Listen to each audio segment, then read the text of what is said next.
నమస్తే అండి, నా పేరు మురళీకృష్ణ. ఇప్పుడు మనం చూస్తున్న వెరైటీ వచ్చేసి ప్రభాకర్ హైబ్రిడ్ సీడ్స్ వారి విక్రాంత్. ఇప్పుడు రైతు మాటల్లో విందాం. అన్న, మీకు ఎలా ఉంది?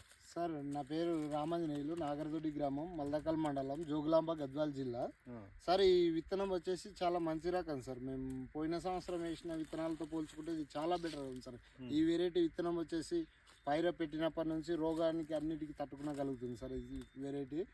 ఇప్పుడు వచ్చేసి మేము పంట 120 రోజులు అయింది పొలంలో. అయితే ఒక పారి కటింగ్ చేసాము. ఒక 8 నుంచి 10 క్వింటాల దాకా పండు తెగింది సార్ ఇప్పటికి. ఇంకా ఇప్పుడు నెక్స్ట్ కోతకి ఒక 10 రోజులు పోతే బాగా పూత పిండే మంచిగా ఉంది సార్. కాపు ఈ ఎటువంటి ఇబ్బంది లేదు సార్. ఈ వెరైటీ ఎంచుకోవచ్చు సార్. ఈ ఐజా పరిశ్రమ ప్రాంతాల్లో ఉన్న రైతులు అందరూ ధైర్యంగా ఎదబడకుండా మంచిగా వేసుకోవచ్చు సార్.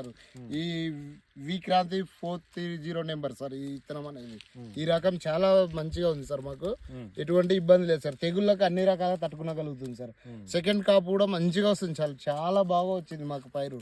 అసలు ఈ మునుపు ఎప్పుడు ఇంతవరకు ఇటువంటి రకం మాకు తగలలేదు సార్.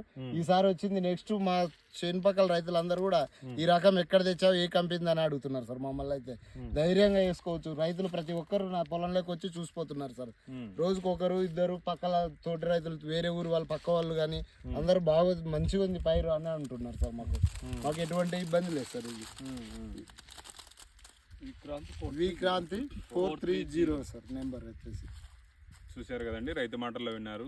జోగులాంబ, గద్వాల జిల్లాలో తేజ మిరపను సాగు చేసేవాళ్ళు ప్రభాకర్ హైబ్రిడ్ సీడ్స్ అని విక్రాంత్ 430 అనే రకం చాలా బాగుంటుంది.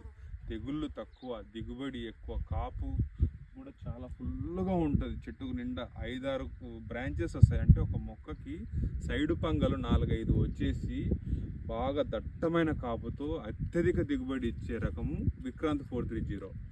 ఈ ఐజా పరిసర ప్రాంతాల్లో తేజ రకాలను వేసుకునే వాళ్ళు చాలా బాగుంటుంది. మన దుర్గాదేవి సీడ్స్ ఐజా వాళ్ళ దగ్గర ఈ విత్తనం దొరుకుతుంది. ప్రభాకర్ హైబ్రిడ్ సీడ్స్ వారి విక్రాంత్ 430 అనే రకము. 2026లో తేజ రకాలను ఎంచుకునే వాళ్ళు కంపల్సరిగా 10 ఎకరాలు పెట్టేవాళ్ళు కనీసం ఒక 4-5 ఎకరాలన్న ఇది పెట్టుకొని చూడండి. చాలా అంటే చాలా బాగుంటుంది. రైతుకు నమ్మశక్యమైన దిగుబడి అందించే రకము, దమ్మున్న రకము. ఓకే అండి, థ్యాంక్ యూ అండి, ధన్యవాదాలు.